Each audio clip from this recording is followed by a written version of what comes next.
ज्ञानी आत्मदर्शन दर्शनी समाधान आती जैसे माऊली ज्ञानोबाराय या ओवीच्या माध्यमातून आपल्या जीवनामध्ये गुरुवर्यांचं काय स्थान आहे आणि आपल्या जीवनामध्ये गुरुवर्य आपल्यासाठी काय करतात याचं गोड वर्णन या ओवीच्या माध्यमातून केलेलं आहे.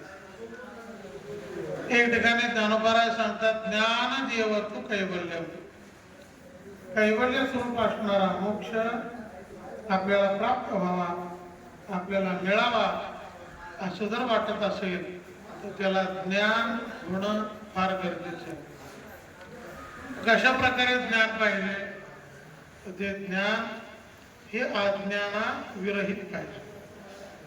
अज्ञान हेही एक प्रकारचं ज्ञान आहे आणि शुद्ध ज्ञान हेही एक प्रकारचं ज्ञान.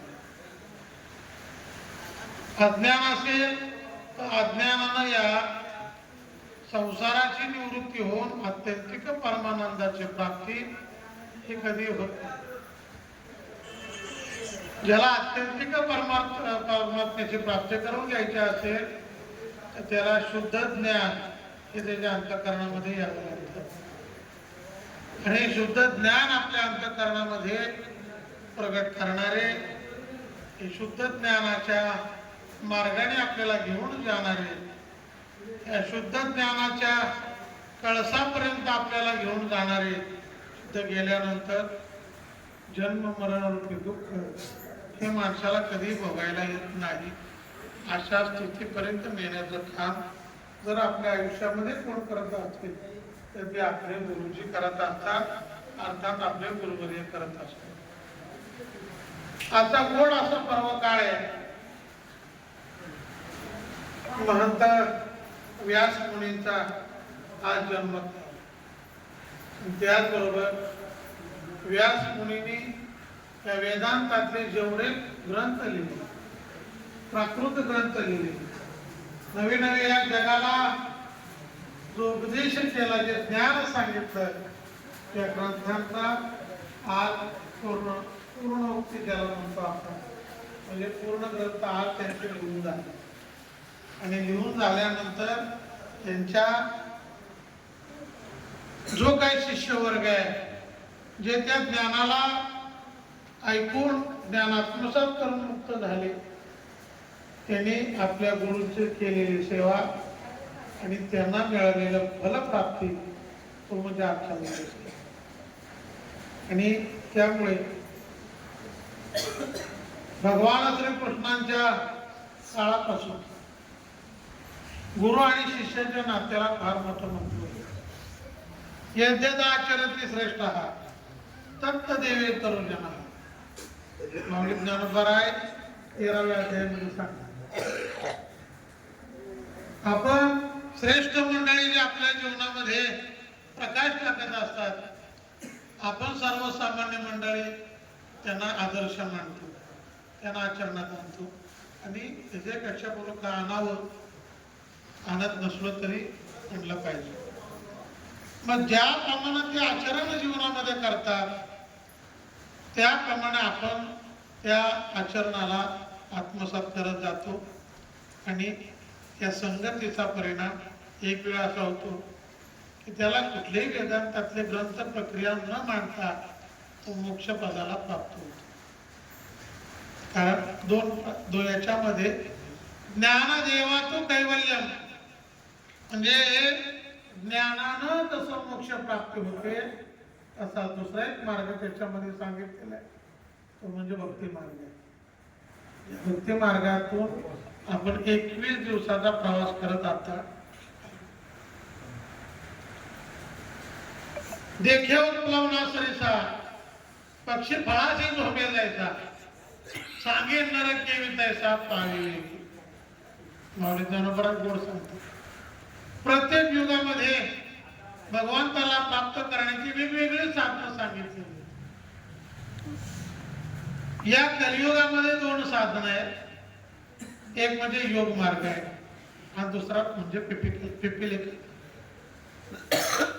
आता योग मार्ग याचा अर्थ असा आहे, या जगामध्ये सत्य आहे आणि या जगतामध्ये फक्त परमात्माच सत्य आहे.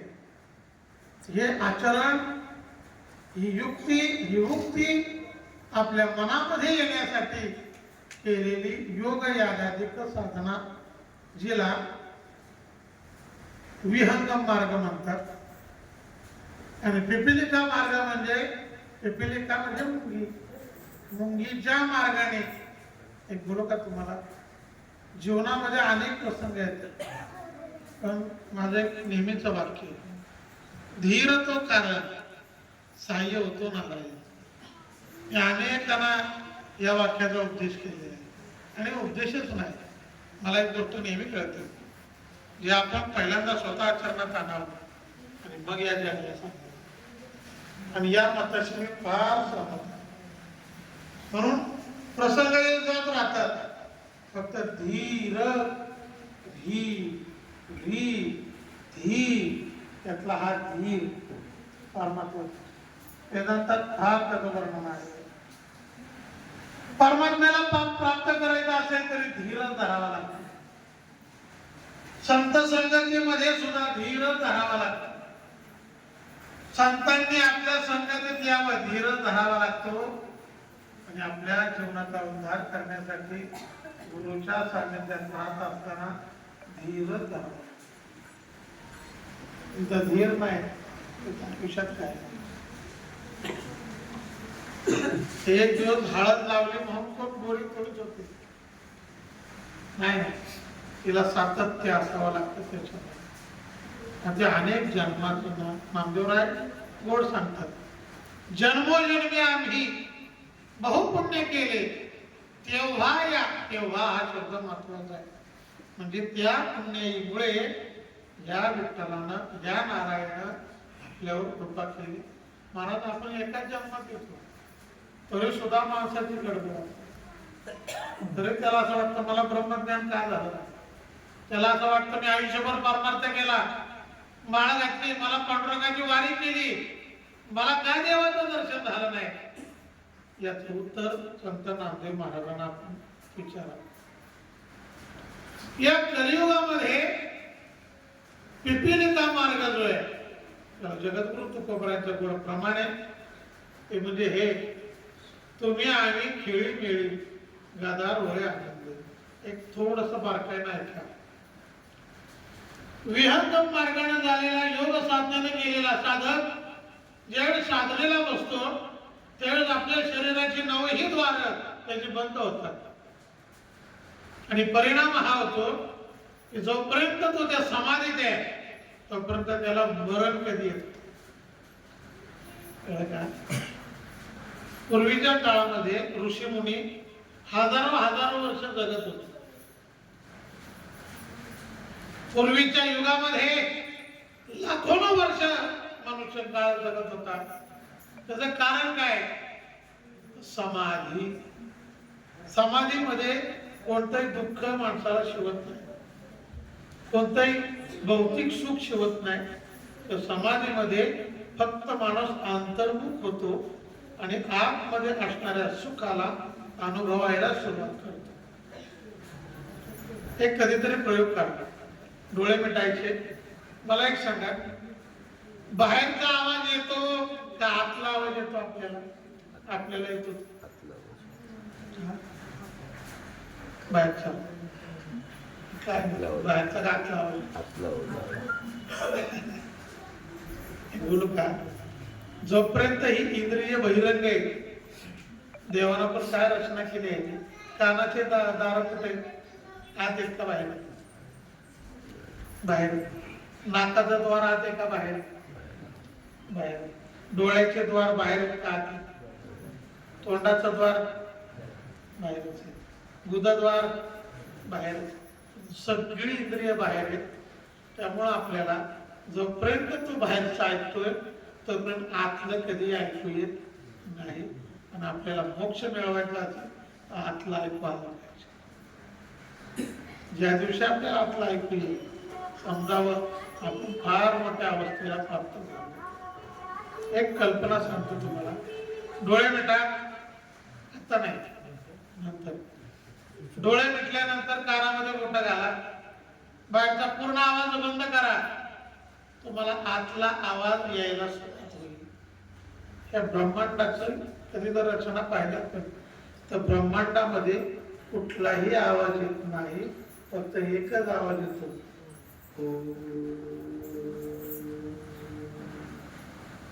हा कायमस्वरूपी आवाज ब्रह्मांडाचा. तो आवाज या अंतःकरणामध्ये लोकलेला आहे.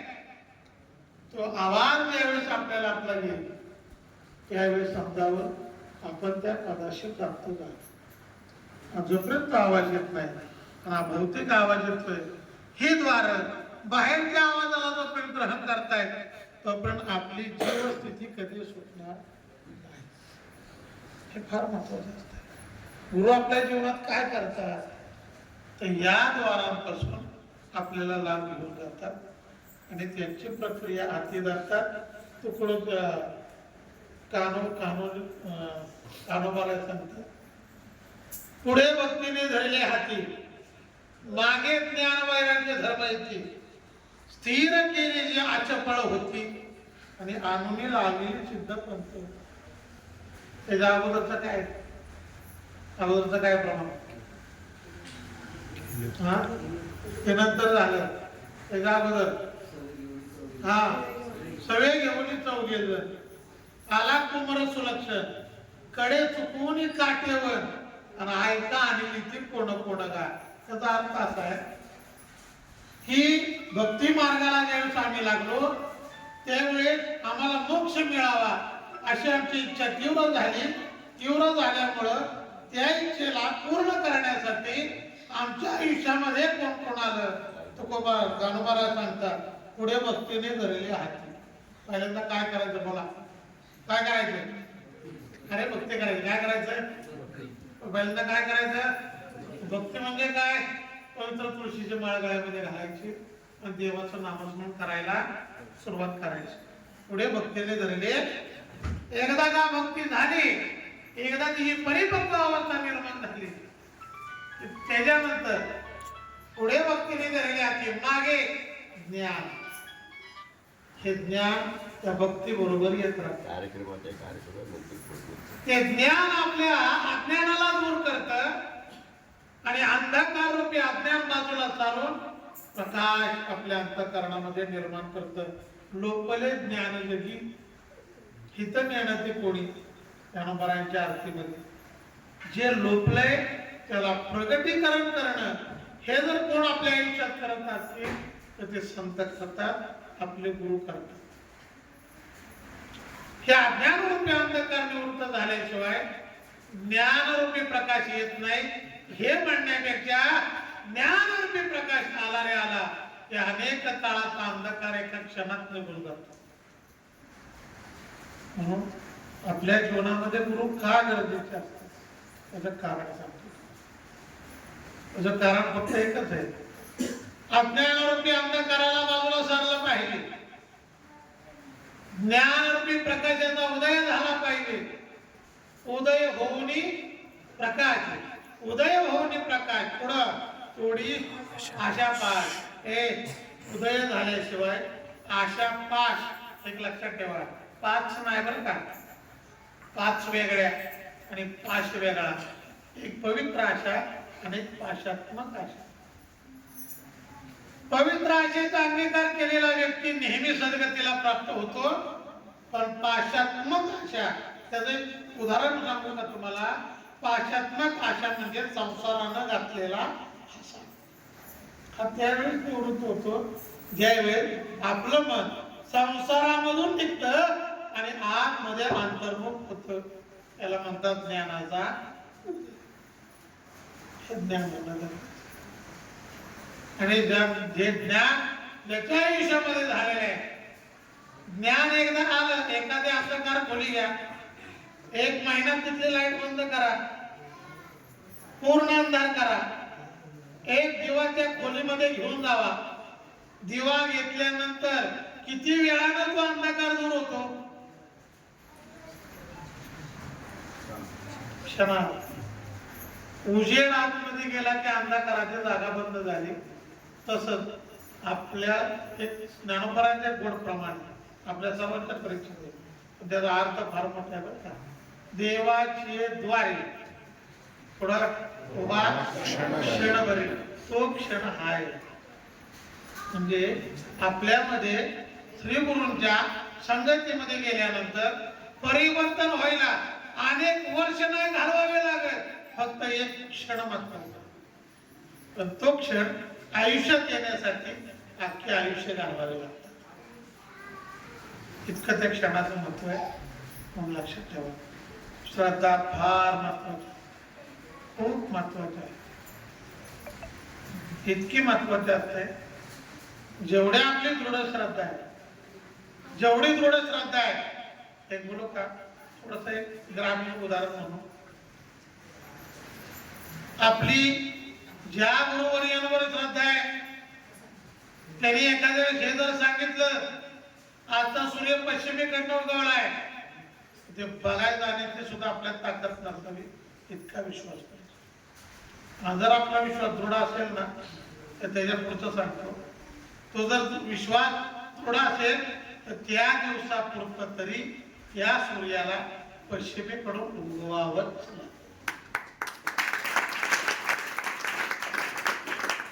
हा श्रद्धेचा परिणाम, हा श्रद्धेचा परिणाम.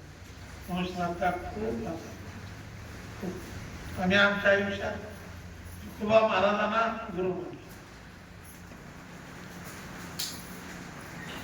पण त्यांच्या व्यतिरिक्त मी माझ्या आयुष्यात कधी कोणाचा विचार केला नाही, कधीच नाही. आणि एक बोलू का तुम्हाला, आमच्या जीवात जीव आहे पण आम्ही करणार पण नाही, हे त्याच्या पाठीमागचं देव. पण त्यांच्या सानिध्यानं महाराजांच्या त्यांच्या विचारानं आयुष्यात फार मोठा कायापालट झाला. आणि हा होतोच फार दृढ श्रद्धा.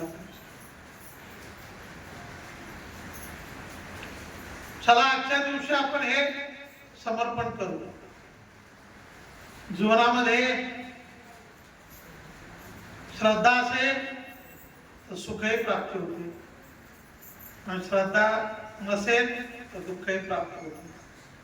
पण निष्काम श्रद्धा असेल सुख दुःख सुद्धा त्याला जाणवत नाही. साधकाची दशा उदास असतात. उदास काय, उदास म्हणजे काय, त्याचं शास्त्रीय कारण असते. उदास म्हणजे ज्याला सुख झालेलं सुखही जाणवत नाही, आणि ज्याला दुःख झाल्यावर दुःखही जाणवत नाही. त्याचा चेहरा, त्याच्या चेहऱ्यावरचं तेज, त्याची वृत्ती नेहमी परमात्म्याशी तदाकार, नेहमी आपल्या गुरुवर्यांशी तदाकार असते. आणि त्या वृत्तीशी एकदा का त्याचा छंद लागला सुख दुःख त्याला बाधिकार होत नाही. फार मोठ्या अवस्था आहे. मी वेळ बोलू का, यावर तर ज्याला प्राप्त झाले ना तो या जगात संत झाला. हा तर त्याला ती वृत्ती टिकवण्यासाठी, तदाकार राहण्यासाठी सदैव नामस्मरणामध्ये तरलीन राहावं. अहम ब्रह्मास्मी, मी ब्रह्म आहे हा बोध झाला. पण त्या बोधाला पुढं ठेवण्यासाठी त्या वृत्तीला पुन्हा त्या संसाराचा वारा लागला नाही पाहिजे. अहंकाराचा वारा न लागो राजसा माझ्या विष्णुदासा. काय गोड वाक्य महाराजांचं. हे विष्णुदासा महत्वाचं आहे. जे परमात्म्याचे दास आहेत त्यांना हा वारा लागू नये. तद्वत त्याप्रमाणे संसाराचा वारा आपल्याला कितीही लागला तरी वृत्ती जर त्याची परमात्म्याशी तदाकार झाली, आपल्या गुरूंशी तदाकार झाली तर त्याला त्याचा बाधिकार होत नाही. त्याचा असा अर्थ नाही संसार होत नाही. तुम्ही यायच्या अगोदर पण होता आणि तुम्ही मेल्यावर सुद्धा राहणार आहे. फक्त आलेल्या जीवनाचं सार्थक स्वतःच कसं करू शकतो हे आपण लक्षात घेतलं पाहिजे. यासाठी गुरु सानिध्याशिवाय आपलं जीवन कधी सफल होत नाही. लहान मुलगा चालायला लागलं ना, वॉकरवर बसावं तर त्याला पुढे ये हे सांगावं लागतं. तर ते माग सरतो वाकरवर बसतो. कोणी सांगितलं त्याला? त्याला माग सराय कोणी सांगितलं?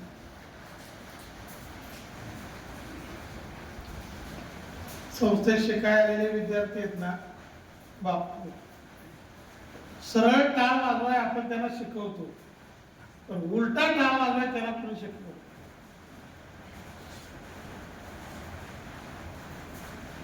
प्रत्येकाच्या मध्ये सद्गुण भरावे लागतात, पण ही दुर्गुण घेऊन आले कुठनं? आपल्याला एक प्रचलित असं वाटतं त्याला लहानपणाचे संस्कार चुकीचे आहे.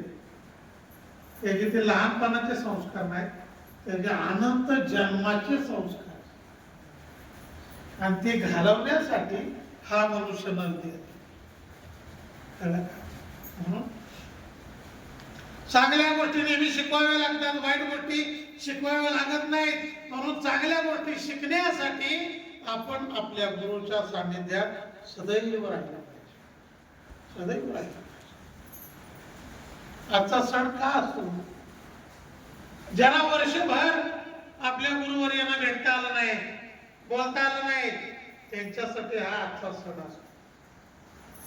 म्हणजे याचा असा अर्थ नाही आता गेल्यावर काय वर्षभर भेटायची गरज नाही, असा त्याचा म्हणण्याचा उद्देश अजिबात नाही. परंतु म्हणून चांगल्या विचारांची पेरणी करण्यासाठी आपल्या जीवनामध्ये श्रद्धा महत्वाची आहे, आणि दुसरं म्हणजे आपल्या गुरुवर्यावर असलेला एकांत विश्वास. भाव भाव ज्याचे गाठी त्याचे लाभ उठावते. भाव म्हणजे काय? भाव या शब्दाचे शब्दकोशात 39 अर्थ. भाव या शब्दाचं बरं का, त्याच्यातला हा महत्वाचा पारमार्थिक शब्द भाव म्हणजे विश्वास. विश्वास असेल जगात अशक्य नावाची गोष्ट कुठलीही नाही. लक्षात ठेवा, नाही हा शब्द आपल्या यादीत कधी ठेवायचा नाही. पण आलाच ना शेवटी ठेवायचा नाही या निमित्तानं तर आलाच का नाही? नाही हा शब्द नाही. कधीही विचारांची प्रगल्भता एवढी ठेवा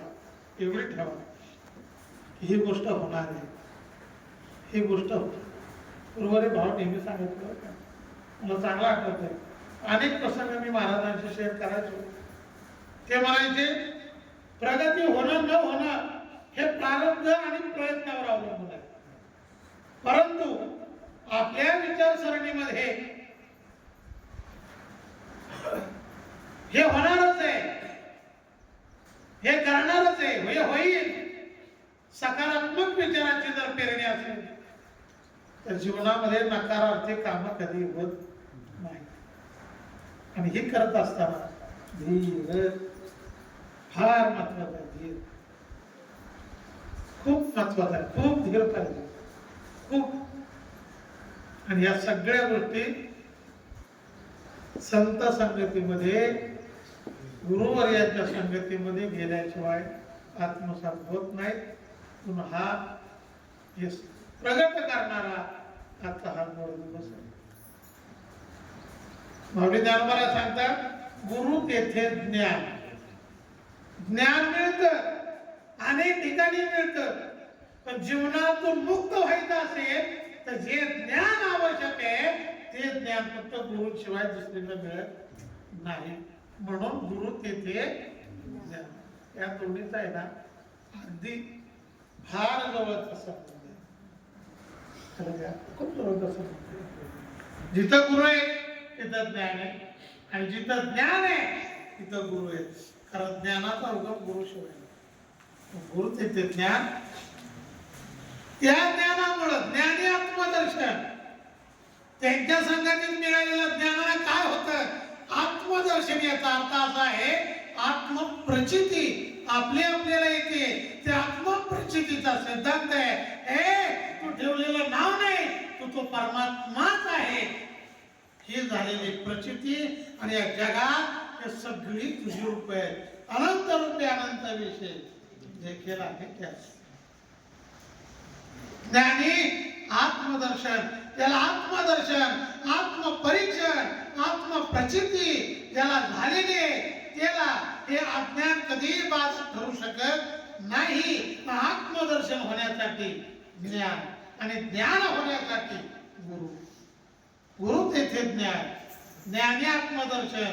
बस मग आपण आता निश्चिंतीने पावलो विसावा. गुरु तेथे ज्ञान, ज्ञानी आत्मदर्शन आणि दर्शनी समाधान. एक लक्षात घ्या, हे आपण किती कमवलो पैसा आतापर्यंत, आहे का समाधान आपल्याला? बांधत एवढं पळतो आपण, आहे का समाधान? करणी कर, आहे का समाधान? सांगा. पार्टी झाला तर कुठल्या बाजारात विकत मिळाला. जर ते मिळत असताना तर लोकांचा पैसा नोटा बदलल्या त्यावेळी साडला नसता, त्यांनी ते आत्मसमाधान मिळावं लागतं. ते मिळतं का कुठं? कुठल्याही बाजारात मिळत नाही. हे आत्मिक समाधान म्हणजे बोलून जातं तुम्हाला. सुख दुःखाचा आपल्यावर परिणाम न होणं आणि ती स्थिती निर्माण होणं, त्याला समाधान, आत्मिक समाधान. थोडक्यात बोलू का? लोकांनी निंदा केली तरी दुःख होऊ नये, लोकांनी स्तुती केली तरी आनंद होऊ नये, पण परमानंद स्वरूपाचा आनंद नेहमी आपल्या अंतःकरणामध्ये खेळत राहावा. त्यातून निर्माण झालेली स्थिती त्याला समाधान म्हणतात. कोणी आपलं कौतुक केलं की आनंद होतो, पण समाधान मिळतं का? कोणी आपल्याला शिव्या दिल्या दुःख होतं, समाधान होतं का? भरपूर शिव्या खाल्ल्या, माझ्या वाटल्या झाला, हे समाधान ही एक माणसाच्या जीवनातली मानसिक अवस्था आहे. ही अवस्था जोपर्यंत प्राप्त होत नाही तोपर्यंत त्याला समाधान कधी मिळत नाही. पण आता एक सोपा पर्याय सांगून पुढे जातो. त्याला समाधान पाहिजे ना, त्याला दोन गोष्टी करायच्या. एक, परमात्म्याच्या सानिध्यात राहायचं, आणि दोन, आपल्या गुरुवर्याच्या सानिध्यात मिळावंच लागते. का मिळणार नाही? आणि त्याच्यासाठी बोलू का, खूप समाधानी वृत्ती असावी.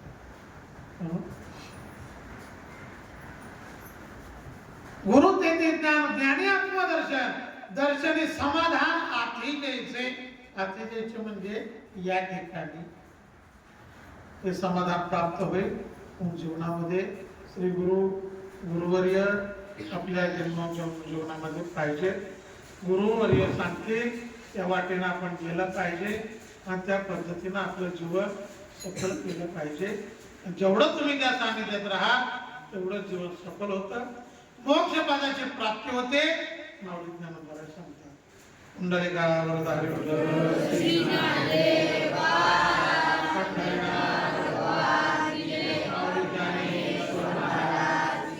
जगद्गुरु